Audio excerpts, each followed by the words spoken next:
মহানন্দা ব্যাটালিয়নের পৃথক দুটি অভিযানে ১২টি চোরাই মোবাইল এবং ২৭২টি ভারতীয় কসমেটিক্স সামগ্রী আটক।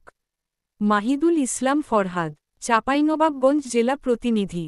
চাঁপাইনবাবগঞ্জের শিবগঞ্জ সীমান্ত হতে ১২টি ভারতীয় অবৈধ চোরাই মোবাইল ফোন এবং ২৭২টি ভারতীয় কসমেটিক্স সামগ্রী আটক করেছেন মহানন্দা ব্যাটালিয়ন ৫৯ বিজিবির। বিজিবির মহাপরিচালক থেকে শুরু করে সকল পর্যায়ের ঊর্ধ্বতন কর্তৃপক্ষের নির্দেশনা ও অভিপ্রায় অনুযায়ী মহানন্দা ব্যাটালিয়ন ৫৯ বিজিবির এর সদস্যরা সীমান্তে চোরাচালান দমনসহ যে কোন অপতৎপরতার বিরুদ্ধে সর্বদা সজাগ রয়েছে।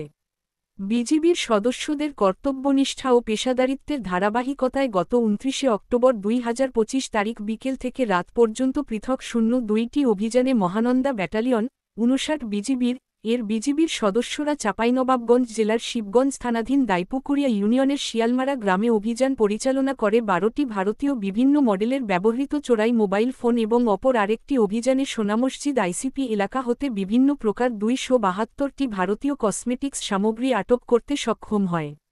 উল্লিখিত আটক পণ্য সামগ্রী প্রচলিত নিয়ম অনুযায়ী কাস্টমসে জমা করার কার্যক্রম চলমান রয়েছে।